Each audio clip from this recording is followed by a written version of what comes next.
সমকাল sports লাইভে সবাইকে স্বাগত। আমি সুমন মেহেদি এবং আমাদের সঙ্গে আছেন সমকালের ক্রীড়া সম্পাদক সঞ্জয় সাহা পিয়াল। সঞ্জয় পিয়াল, আপনাকে স্বাগত। ধন্যবাদ মেহেদি।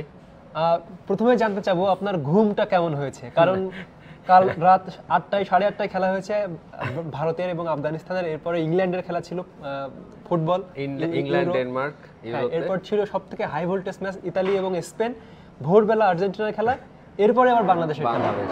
না সেটাই, শুধু অনেকেই আমার মনে হয় যে যারা স্পোর্টসে নিয়মিত খেলা দেখে, ইউরোপিয়ান ফুটবল, লাতিন ফুটবল, মানে ফুটবল ম্যাচ যারা দেখে এবং ক্রিকেট ম্যাচ যারা দেখে, তাদের জন্য আসলে কালকে রাতটা অনেক টাফ গেছে। যে রাতে আপনার ইংল্যান্ড ডেনমার্কের ম্যাচটি যেটা ছিল, দারুণ একটি ম্যাচ হয়েছে। হ্যারিকেন গোল পেয়েছে, বাট ইংল্যান্ড ড্র করেছে এক ম্যাচে। তারপরে সকালে দেখলাম তারপরে ইতালি স্পেন ছিল, দারুণ একটি ম্যাচ। হ্যাঁ, মানে দারুণ একটা রাত ছিল। স্পেন জিতে অলরেডি চলে গেছে শেষ 16তে। অন্যদিকে ইতালির কিন্তু ওরা ইউরো চ্যাম্পিয়ন, কিন্তু ওদের মানে সংখ্যা পড়ে গেছে ইতালি। আচ্ছা, সেটা না হয় পরেই বলবো। সকালের অভিজ্ঞতাটা বাংলাদেশের ম্যাচটা আপনি কেমন দেখলেন?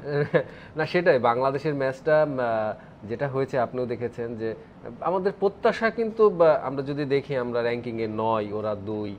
অস্ট্রেলিয়া যেভাবে খেলছে, তাদের যে মানে পারফর্মার রয়েছে আমাদের তুলনায়, সব কিছু মিলিয়ে কিন্তু যদি বলা যায় যে প্রত্যাশাটা কিন্তু অতটা ছিল না।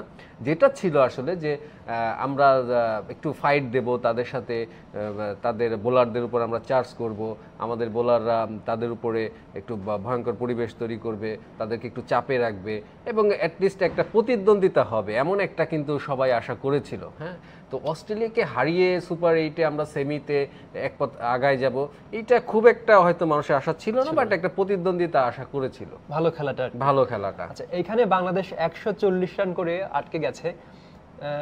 ওইখানে শান্ত ম্যাচ শেষে বলেছেন যে 170 করা উচিত ছিল। আমাদের কি এরকম পরিস্থিতি ছিল যে আমরা 170 বা 60 করতে পারবো? না, এই যে যেটার কথা বললেন আর কি, আমরা যেটা বললাম যে উইকেট যেটা ছিল এবং অস্ট্রেলিয়া যেভাবে ব্যাটিং করে, ওরা কিন্তু আমরা 170 করলেও দেখা গেল শান্ত এমনই কথা বলতো, আমাদের হয়তো আর 20টা রান কম হয়েছে। শান্তর কথা আর ধরেন না। যেটা হয়েছে যে আমাদের যেটা মানে ওই উইকেটটা ছিল এবং অস্ট্রেলিয়ার ব্যাটিং, তাতে মনে হয়েছে যে আমরা শুরু থেকে এতটা প্যানিক ছিলাম। এবং আমি বলবো যে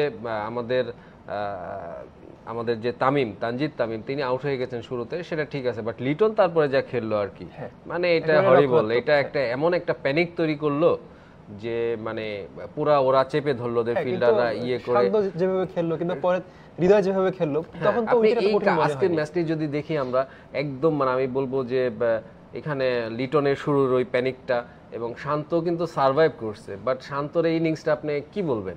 এটা কি খুব অস্ট্রেলিয়ান বোলারদের উপরে খুব মানে প্রেসার ক্রিয়েট করেছিল? হ্যাঁ, এটা অস্ট্রেলিয়াকে কতটা চাপে রেখেছে, কতটা চ্যালেঞ্জে কোনো রকম একটা ইনিংস খেলছে। হয়তো সে রান পাচ্ছে না। এখন আমরা যেটা করি আর কি, যে এখন হয়তো ফেসবুকে অনেকে বলবে যে না, শান্ত তো রান পেয়েছে, বাট এইটা কি আপনি একটা অস্ট্রেলিয়ার সঙ্গে খেলতে নামছেন? আপনি এই স্ট্রাইক রেটে ওই সময়টা তারা দুইজন মনে হয়, এক্সাক্ট আমার মনে নেই, তারা মনে হয় এরকম প্রথম 60 বলে 50-এর মতন রান করেছে।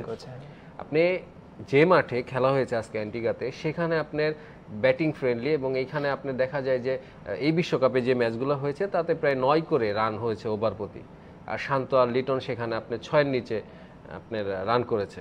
তো আমাদের গ্রুপ পর্বে আমরা দেখলাম যে আমাদের বোলাররা, বিশেষ করে পেস বোলাররা খুব ভালো বল করেছেন, আমাদের তানজিম সাকিব এবং মুস্তাফিজ, কিন্তু আজকের ম্যাচে তারা 3 পেসারই কিন্তু ভালো বল করতে পারেনি। আমরা কি আসলে উইকেট বান্ধব দল হয়ে গেছে কিনা, যে উইকেট ভালো হলে আমরা ভালো করব? ওই যে যেটা মানে আমরা দেখি যে মিরপুরে আমাদের একদম মানে বাঘ হয়ে যায়। হ্যাঁ, তো আমি যেটা বলতে চাচ্ছিলাম ব্যাটিং নিয়েই, যে দেখেন আপনি, এটা কিন্তু ব্যাটিং ফ্রেন্ডলি ছিল, এবং এই ধরনের উইকেটে আমরা যেসব ম্যাচ জিতেছি, মানে ওয়ার্ল্ড কাপে যেসব ম্যাচ জিতেছি, সেসব ম্যাচে কিন্তু উইকেট নিয়ে অনেক সমালোচনা ছিল, লো স্কোরিং ম্যাচ, এবং সেটা আমাদের ব্যাটারদের জন্য আদর্শ ছিল। কম রান, কয়েকজন আউট হয়ে যাবে, তারপরে কয়েকজন এসে ওয়ানডে খেলবে।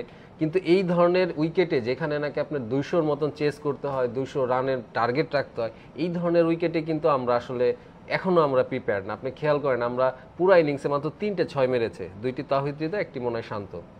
আর অস্ট্রেলিয়া 100 রান করেছে, তার ভিতরে 6টা 6ই মেরেছে তারা শুরু পাওয়ার প্লেতে। তো আসলে এখানটা তো অনেক তফাৎ, কিন্তু আমাদের যেটা হয় যে আমরা শান্ত চেষ্টা করেছে, তার চেষ্টা ছিল, বাট সে হয়তো আমি মনে করি যে সে ওই পর্যায়ে এসে আর তার আত্মবিশ্বাস ওরকম ছিল না।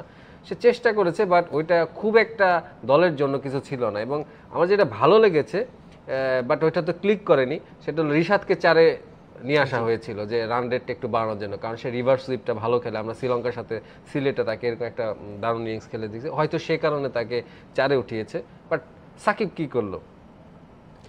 আপনি যদি আমরা আগের প্রোগ্রামে বলেছিলাম যেদিন নেদারল্যান্ডসের সঙ্গে সাকিব রান পেলেন এবং সেদিন তার ইনিংসটা অবশ্যই ভালো ছিল, বাট একটা জিনিস কিন্তু তখন সবাই সেহবাগও যেটা মানে আমরা হয়তো তাকে সমালোচনা করছি, বাট একটা কিন্তু যে বড় ম্যাচে তার মতন সিনিয়রদের কাছ থেকে আসলে দল অনেক কিছু চায়। এবং সাকিবকে কিন্তু আজকে বোলিং পর্যন্ত করানো হয়নি, মানেটা হচ্ছে যে সাকিবকে লুকিয়ে রাখার মতো একটা ব্যাপার, ব্যাটিং এ লুকিয়ে রাখতে হচ্ছে, বোলিংয়েও লুকিয়ে রাখতে হচ্ছে। মানে কেন আপনি দলে আজকে দেখেন সাকিব বোলিংই করলো না, রান সে 10 বলে মনে হয় কি রান করলো, 7-8 করেছে, 8 রান করেছে।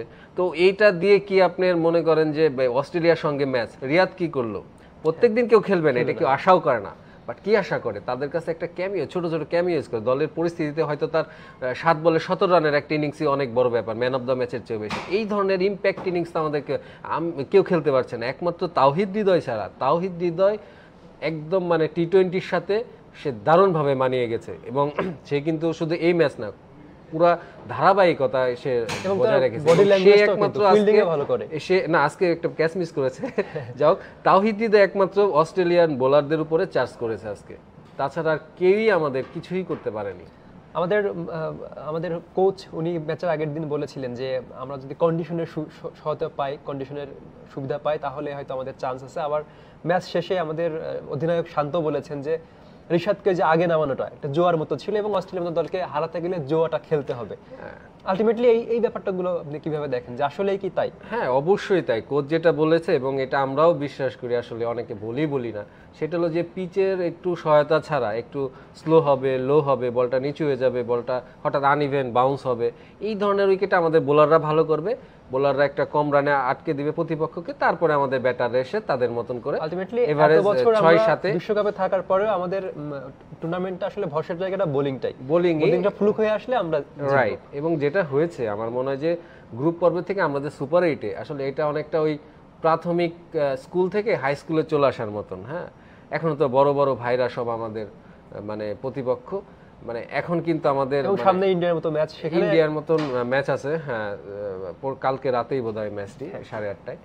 তো এখন কিন্তু এই বিগ ম্যাচগুলোতে আমাদের টেম্পো কিংবা ওই যে স্পিড এইগুলো কিন্তু বোঝা যাচ্ছে, স্কিলগুলো আমরা আসলে কোথায় ঘাটতি। এবং কোচ ঠিকই বলেছে, উইকেটের ন্যূনতম সাহায্য ছাড়া আসলে আমরা এই ট্রু উইকেটগুলোতে আমার মনে হয় অনেকটা পিছিয়ে।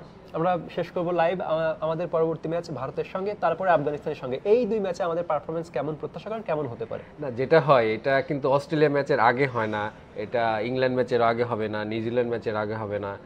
হ্যাঁ, বাট যখন ভারতের সঙ্গে ম্যাচটা আসবে তখন কিন্তু আমি দেখেছি যে আমাদের ড্রেসিং রুমে এবং সবার ভিতরে একটা মানে কিছু করে দেখানোর বাড়তি একটা উজ্জীবিত থাকে তারা। এবং এটা একটা সময় আমরা 2007 থেকে দেখে আসছি, মাশরাফিরা যখন ভারতকে ওয়ার্ল্ড কাপে হারিয়েছিল, ওই ব্যাপারটা কিন্তু কাজ করে সবার ভিতরে। এবং আমি এই ম্যাচের পরে ম্যাচ এমনই হবে এটা আশা করি না। আমি মনে করি যে ওই ম্যাচটা, এবং আমি হার জিত পরের ব্যাপার, যেটা আসলে আমরা দেখতে চাই সেটা হচ্ছে যে মানে টি-20 যেমন খেলে সবাই তেমনই খেলুক, মানে সবার মতনই খেলুক, না হার জিত নয় পরে হবে। হ্যাঁ, আমাদের কোচও বলেছেন যে আমরা বাংলাদেশ এখানে যেটা করবেন বোনাস, সেই হিসাবে আমরা আশা করতে পারি বাংলাদেশ ভালো খেলবে। দর্শক, আমাদের লাইভে সংযুক্ত হওয়ার জন্য সবাইকে ধন্যবাদ। আবারও কথা হবে স্পোর্টস লাইভে।